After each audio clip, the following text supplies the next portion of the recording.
Hello everyone, it is Power Rankings time again, and that is because OWCS Stage 3 has kicked off. The Swiss stage has been completed, so we've got our top 16 teams. So it's time to rank them in order from best to worst in terms of how we think they're going to do in this upcoming tournament. Now, there's a few things we have to take into account. Obviously, there's a lot of rosters we're familiar with, but there's also a bunch of brand new rosters. Likewise, some of the existing rosters have made upgrades and changes. And we also have to always factor in that there's going to be a mid-group stage patch. So I'm going to rely a little bit more maybe on roster quality and my impression of the team, rather than maybe some of the more specifics. But we will use some of what we saw in the Swiss stage to try and factor into our rankings. So a lot to talk about, a lot to try and get familiar with. And of course, it's worth reminding everyone that this is all about circuit points. As much as there is prize money on the line, the big win for the teams at the top is the circuit points, because the more circuit points you get, the more likely you are to go to Stockholm. The top 3 teams at the end of the year with the most circuit points get to go to Stockholm. So you really want to be at the top. You want to be earning these points as well.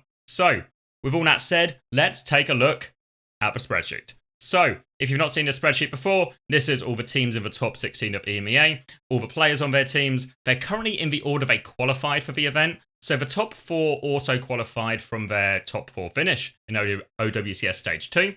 And this is the order they finished in that stage. And then the other 12 teams, these are in the order that they finished in the Swiss stage, and they've all been sorted into groups from there. Now, we're not going to worry too much about the specifics of the groups. We're really just going to do a 16th to 1st, every team individually, even though especially maybe the bottom end of this won't ever really interact with teams from other groups, so we might not get a great answer to it, but I think it's still worth doing based on their power level. So we've got tanks in green, DPS in pink, and supports in blue, as you might expect.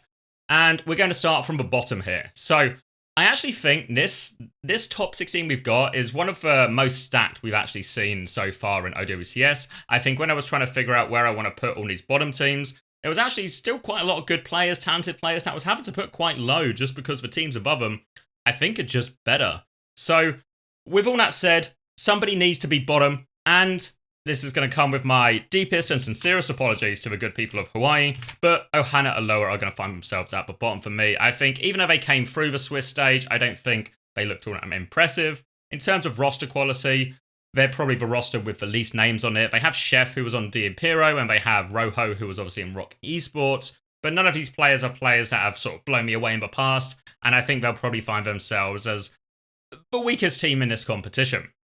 Now, as we move into this next sort of, I guess, 3 or 4 teams, really, I think they all sit in a category where they could take maps off each other, could take series off each other, and like that, depending on the day. But this is the order I'm going to put them in. I'm actually going to put Meta Boys next up, which Meta Boys are actually a team I quite like. They play mostly brawl compositions. I think Texo is a very solid BAP. Ike have a very solid hit scan. And Fake Shake we've seen do pretty impressive things on Tracer before, playing that aggressive Tracer Lucio combination with Flipper previously. They've also got a new addition in Poro Plays, who's a Saudi Arabian tank player who comes in and did start most of the Swiss games over Cappy. So, as much as I quite like this team, I just feel like all the other teams are just stronger right now, and they could cause upsets, they could beat these next sort of 2 or 3 teams, but right now I just feel they're going to be at the bottom side of it. Now again, we're going to get that patch midway through the group stage, and if that puts sort of a Ram Brawl really at the top of the meta, then maybe we'll see them shift up these power rankings or do a little bit better than expected. But right now, this is about where I have them. Then next up, I'm actually going to put Hypnos, which might surprise people just based on how highly ranked they are from the Swiss stage. But I think when I look at this team, they don't have the same quality as a lot of the other teams that I think are a little bit newer. So maybe while they're ahead now, because they've been together for a little bit longer, for those who don't know, this is the second team from Ex-Oblivion as well. So they've got that support behind them. But I think right now they've got a bit of advantage in terms of time together and cohesion and understanding. And now a lot of these other teams are going to close that gap over time. So as much as they've done quite well in the Swiss, I don't think they're going to be able to follow that up. I think while we look at maybe bright spots on this roster in terms of Kyo and Skytor, and of course they have Captain Prash, which means they'll have the India buff on Suravasa by default. So maybe Hypnos will go unbeaten on Suravasa, but unfortunately for them, there's only one map in Overwatch currently set in India, so they'll be limited to maybe only wins on that map. So even though they finished quite well in the Swiss, I'm not backing them to follow it up with a good group stage. Then, as we keep moving through, the next sort of 2 teams I was going between were Ayoma and Al Qudusiyya, which one of them, the latter is the Saudi Arabian team, and the former is the team with Top Dragon and Donghun with the 2 Korean imports, if you can believe it. And I'm going to put these teams quite low because even though I think there are some particularly big bright spots, I think the rest of the roster doesn't back up those sort of carry players they have. But those carry players, I think, will put them ahead of teams like the Hypnos and Meta Boys. So, I really went back and forth about where I'm going to put these, but I think I'm going to put Al Qadisiyah in 13th. I always struggle with the name because in my head, I always just hear, good to see ya, but it's Al Qadisiyah. And this team, if you're not familiar with them, they have Zayad, who was on Twisted Minds as the backup tank for a brief period of time. He didn't feature overly for the main team, but did get to experience that environment and how they played back when KSA was on the roster. They also have Psycho, who is very much a very talented Tracer player and will be a bright spot on this team. Alongside him on DPS is QLM, who has been one of the more impressive hit scans from Saudi Arabia. So I think there's a few bright spots. Obviously, we should mention as well Haku, who of course won the Overwatch World Cup with Saudi Arabia towards the tail end of last year. So while there's a lot of bright spots here, I think they're just outclassed by some of their opposition. And the next one I'm going to put above them is actually Aoma. Now, Aoma is a team that have probably got a little bit more attention than they have done historically because they've got 2 Korean imports in the form of Top Dragon and Donghun.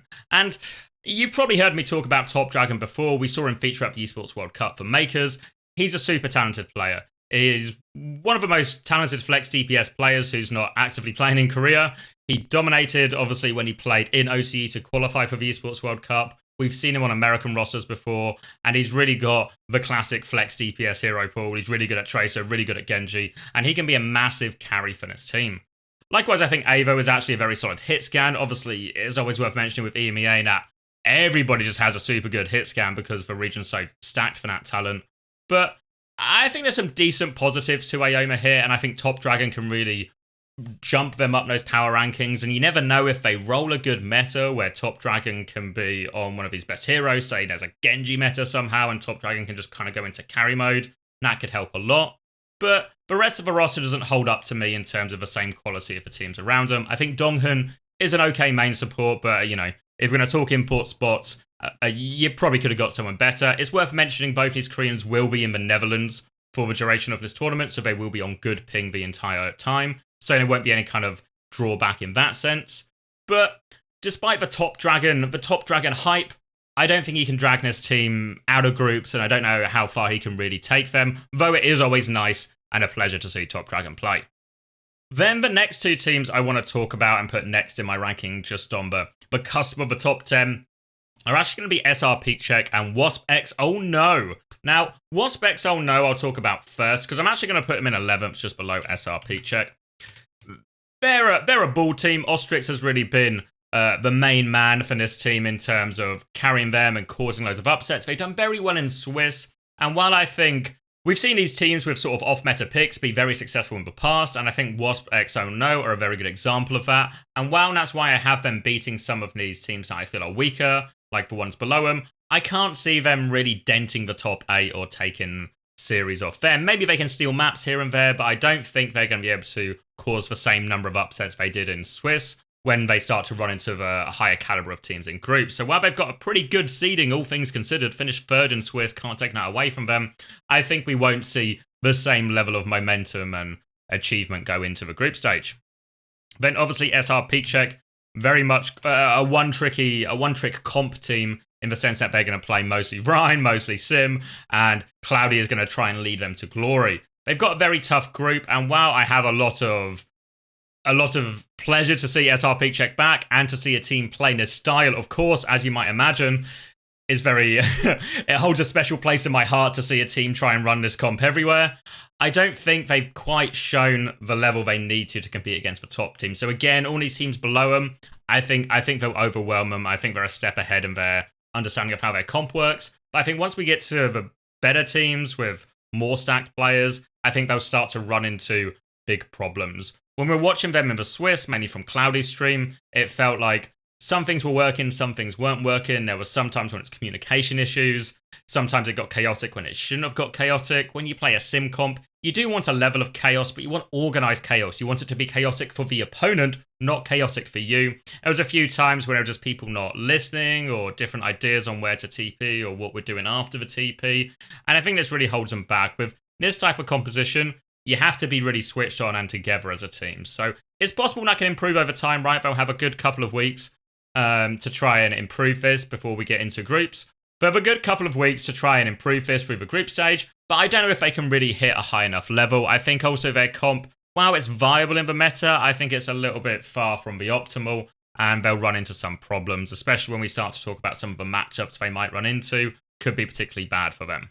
Then, as we get into the top 10, this is where things start to get interesting. There's quite a few teams here that are very competitive, and this is where we start to get a lot more familiar faces. Now, in 9th place, I'm actually going to put Super Shy, who are a team, I think Hitori is really the bright spot on this team. She's been very good all the times we've seen her previously in OWCS. I think, likewise, Zoro is a good hit scan. Podanova is an addition to the roster. I think is one of the better flex supports we've sort of seen in that sort of outside top 8 kind of group.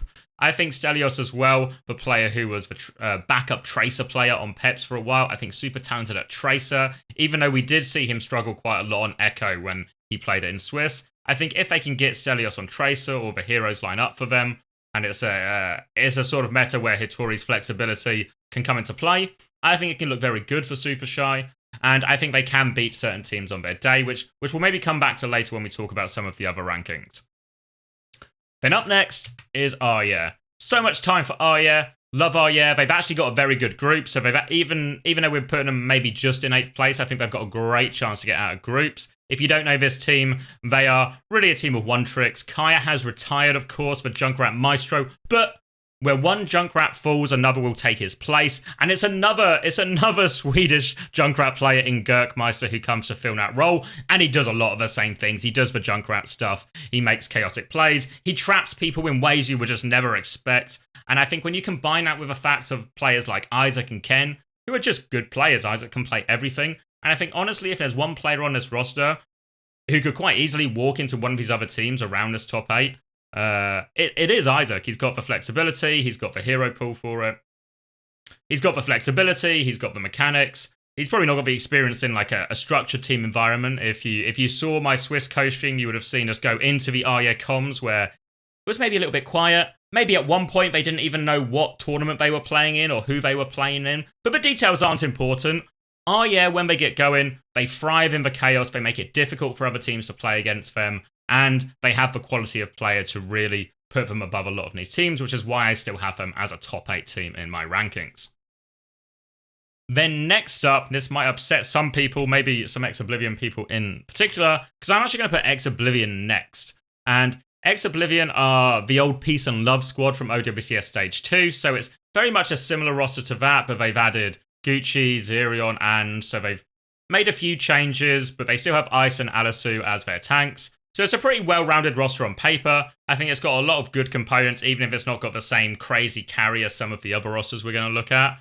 And I think they've been playing together for quite a long time, which is a big advantage. And they were scrimming all the way through the Esports World Cup. And to my knowledge, they've not taken a break as lots of the other top teams coming back from that event did. So maybe they get a bit of a boost. But when we saw Peace and Love towards the tail end of the Face It season, Season 1 that is, when it was the qualification for the Esports World Cup, it felt like they just got upset by loads of teams. They didn't have the consistency that maybe their roster quality suggested it should have. I don't know if the signings they've made have made them worse, but I don't know if they've made them better either. They feel like a side rate in a lot of areas. So for big part here, I don't think they'll hit the same heights as Peace and Love did when they were playing under that banner, and I'm going to put them quite low. Now, I should address now, when I did my predictions on stream for the groups, I did actually put Super Shy beating Ex-Oblivion. So you might be looking at these rankings going, have you flip-flopped? Have you turned the other way? So I think Ex-Oblivion on paper are a better roster than Super Shy, but I think Super Shy upset them. So while we're doing these power rankings in terms of how good I think the rosters are, how well I think they can do, I think there's an upset in there. So I'm predicting the upset in that group. But still, if you had to ask me like roster quality and all of that, I think Ex-Oblivion would still be ahead, but I think Super Shy have got it in them. And now the other team, which I'm going to put quite high, which didn't do that well in Swiss, is Vendetta. So Vendetta is a brand new team, which is going to feature Hybrid, who many people will be familiar with, but they might not be so familiar with him playing tank. Alongside that, China, Cookie, Level 1 Crook, and Crispy are all going to join. So a selection of a previous top 8 players. Cookie, I think, is a player, especially on Hitscan, who is super talented and really just hindered by some of the stuff we talked about earlier about Hitscan being one of the most stacked roles in EMEA. So I'm excited to see Cookie on a team that can be competitive in top 8. I think he can really do a lot. Likewise, China on D'Impero, I think, was probably the best player on D'Impero, so excited to see him get another opportunity. And the backline looks solid and experienced top 8 backline. Hybrid on tank is maybe the big question mark. I think I've had some experience watching Hybrid play tank, and I think on the ground-based tanks, I think they really don't have too much to worry about, the Sigma, the Ram, all of this. Hybrid is really good at leading the team, dealing with the push and pull of these things, and he's a very vocal player, so he'll go very well in those roles. When it comes to maybe some of the dive heroes, especially maybe if D.Va still remains meta or Winston is still a big part of the meta, maybe that's certainly an area we can see Hybrid run into issues once we start taking on these bigger teams. But depending on the meta going their way, I think this team could do very well, and I actually have them above some of the longer standing teams. They didn't do very well in Swiss, which probably just have to be addressed, but also they kind of went into Swiss with, I think, little to no scrim time together. So I think this is a team that we'll see improve quickly. So even if they don't have a good week 1 in groups, I think by the time we get to week 2 in groups, I think they've got a real chance to sort of bounce back and do quite well.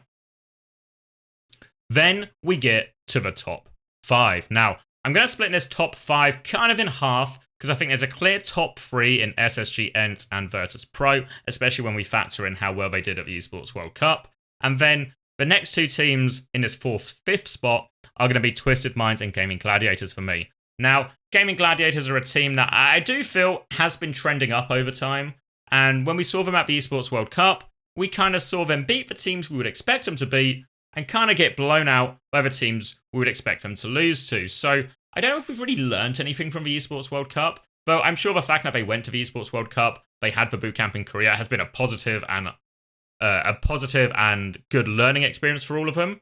I'm not sure if it really shifts them above any of the other teams for me right now. So again, this team on their day, if they roll a good meta for Naga and Zodial, you remember this team had their heights when it was really a Malga meta, something they could do very effectively as a team, something that allowed Naga and Zodial both to play good heroes for them. I think that's the sort of meta they'll be hoping we roll into. If we go to something that's maybe more of a dive meta, then suddenly we might see some problems. But depending on how it falls out, maybe Gaming Gladiators can punch up. And that's really the challenge for this team, I think. I think they've proven that they're in this kind of the top 5 kind of area of EMEA for a long time, but they've struggled to punch up consistently. A result here, a result there, they'll be hoping for more of the same. But it's hard for me to predict it until I see it, honestly, because they always end up, kind of like we did the Esports World Cup, not close to the top teams, but a step ahead of all the other teams. So I think they might maintain that spot, essentially, as a bit of a gatekeeper to the top 5. So and this might tell you, I'm going to put Twisted Minds in 4th as such. Now, Twisted Minds had a pretty good placement at the Esports World Cup, maybe a little bit higher than they deserved compared to how well some of the other teams were playing. Obviously, they had that successful group stage, which snowballed into a very nice bracket for them. But I still think, compared to my expectations for Twisted Minds going into that event, performance-wise, they played better. I think a lot of the sim stuff they reintroduced looked very good. I thought TVNT looked like a very good addition to the roster. Effective on D.Va, effective on Ram, and of course effective on Sigma, as we always expect from him. And I think we saw a few highlights from Quartz as well. Not maybe the consistency he had towards the start of the year, but still some of those super carry performances that really can put this Twisted Minds team over the top. Likewise, Vigilante and Bliss, I think, actually played a very good role in the backline there. Still some mistakes, but I think compared to the Kellex and Slay days, which was really where I think Twisted Minds had their peak, this seems like the best backline they've had since then and the most stable. So I think this can really help Twisted Minds sort of go on. Now again, with this version of the team and with TVNT, they're a little bit reliant on the meta staying, with D.Va being viable and Ram being viable and Sig being viable and all of this. But as long as that happens, I think they can actually do quite well. And the sim stuff is always the sort of thing that can upset a team if they're not prepared for it or don't know how to deal with it. Which of course moves us on to the big 3. All 3 of these teams featured fairly prominently at the Esports World Cup. We didn't see them play each other that much, with the exception of Virtus Pro and SSG in the group stage, which of course Virtus Pro actually won. I think ENT had a very successful tournament. Virtus Pro had a tremendously successful tournament compared to their expectations. While SSG, a very disappointing group stage, followed by a bit of redemption by a hard-fought loss against Zeta Division, which makes all of these rankings a little bit hard to, how much do you factor that in? How much of it was hero bans? Will it be different now? And I think for me, ultimately, I'm still going to put Virtus.pro in third, which maybe seems a little bit harsh based on how well they did at the Esports World Cup. You can really argue they had the best performance compared to their expectations at the Esports World Cup, at least out of all the EMEA teams for sure. And their roster I really like. I think Sorna had some incredible carry performances there. I think Gala as well, when able to play the Illari especially, seems like a huge carry. Likewise, Gala's Lucio really just seemed to be trending up, and rather than maybe the liability it was towards the start of the year, it starts to become more of a solid piece of a puzzle. And Rajaro, obviously a player who seems to be growing into this starting role more and more, to the degree we probably just have to start regarding him in this sort of top section of tanks in EMEA. But despite all that, I don't know if they'll beat ENCE and SSG. I feel like ENCE are another team we'll talk about in a bit, but I think they had a very good Esports World Cup. So I think they're actually the team that are trending up the most, at least in terms of performances. So I think they'll stay ahead of Virtus.pro.